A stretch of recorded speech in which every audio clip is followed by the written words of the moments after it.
Con el versículo 15 se ponen de relieve las verdaderas urgencias de la carta. Lo que está en juego es la propia iglesia. A esta se le ha confiado la verdad. La conducta de los falsos maestros ha supuesto un abandono a la verdad.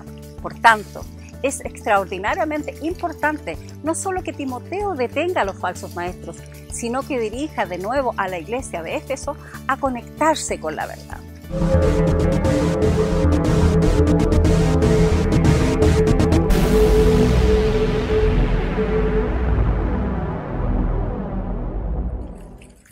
Timoteo era un colaborador de Pablo mucho más joven que el apóstol y se había convertido en su asiduo compañero de viaje y amigo íntimo.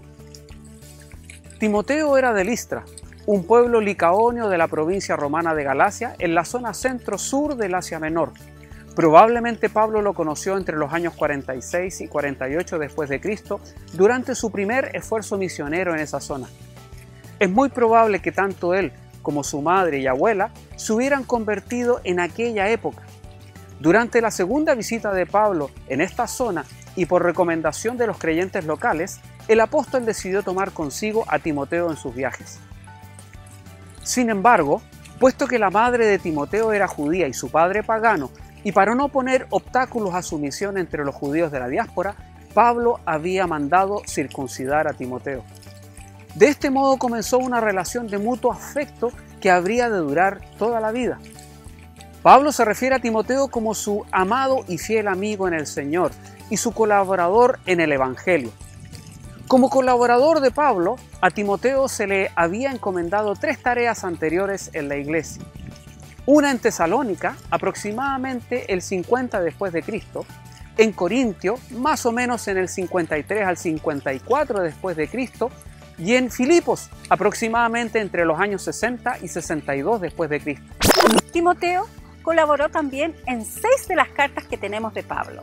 Él era joven según los criterios antiguos, pero sin duda tenía más de 30 años cuando se redactó Primera Timoteo y al parecer tenía recurrentes dolores de estómago. Sin embargo, una persona de su edad era capaz de asumir la responsabilidad de las primeras misiones a Tesalónica y a Corinto. En cualquier caso, las exhortaciones a la lealtad y la perseverancia que encontramos en Primera y Segunda de Timoteo son probablemente el resultado de 2 factores: su juventud y la gran intensidad a la oposición. Pablo le dejó en Éfeso para detener el avance de ciertos falsos maestros que estaban camino de inhabilitar a la iglesia como una alternativa viable para aquella ciudad.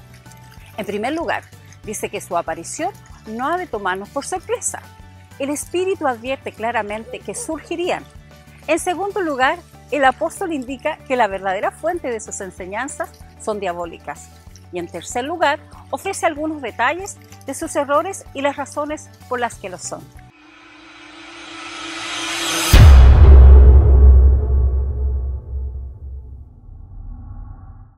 Pablo afirmaba que a la iglesia se le ha confiado la verdad, a saber, la verdad que cantamos acerca de Cristo. Sin embargo, prosigue el apóstol, el Espíritu dice claramente que en los últimos tiempos algunos abandonarán la fe. Pero, ¿quiénes son estos algunos? En este caso, y sin duda, esta es la gran preocupación de la carta. No son los falsos maestros, sino los miembros de la casa de la familia de Dios, quienes están siendo arrastrados por los embusteros hipócritas, es decir, los falsos maestros. No se nos explica el significado cuando Pablo dice el Espíritu habla claramente.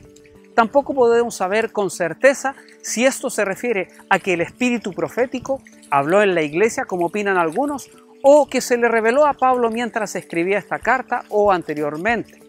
En cualquier caso, Pablo ve la presente apostasía como algo que el Espíritu ha anunciado claramente de antemano.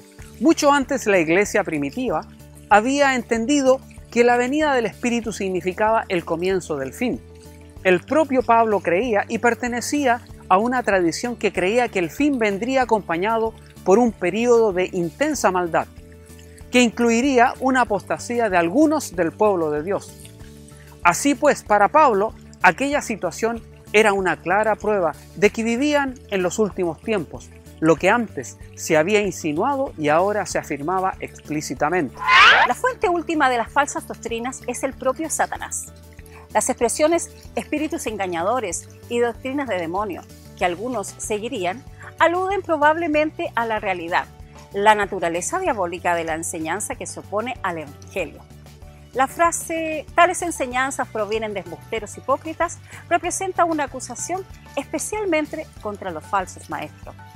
No es solo que sus enseñanzas sean de naturaleza diabólica, sino que ellos mismos son embusteros. Traducir embusteros podría en cierto modo inducir al error, puesto que este término implica la deliberada intención de afirmar como un hecho lo que se sabe que es falso. La palabra griega implica simplemente que los tales están diciendo cosas respecto del Evangelio que no son ciertas, es decir, tales personas están diciendo cosas que son mentira y no verdad. El avance de tales mentiras se produce por medios hipócritas, lo cual implica que tales personas son externamente falsas y que por tanto la abstinencia es simplemente pretensión o apariencia. Finalmente, se les describe como hombres cuya conciencia se ha cauterizado por un hierro caliente. La expresión griega que utiliza Pablo no es totalmente clara. La implicación es que el origen de sus juicios morales ha quedado completamente insensible, de modo que tales personas son incapaces de diferenciar la verdad de la mentira. Pablo está diciendo que al enseñar como si fuera verdad lo que en realidad es falso, han sido marcados por Satanás, llevan el sello de quien les pertenece y hacen su voluntad. El hecho que los primeros cristianos creyeran estar viviendo en los últimos tiempos deja a menudo perplejos a los cristianos del siglo XXI. Cuando se habla de vivir en los últimos tiempos, se alude más bien a una nueva comprensión de la existencia. El fin ya ha comenzado. Los creyentes han de ser personas del futuro en la era presente, aunque la plena consumación de lo que ha comenzado está reservada todavía para un periodo futuro.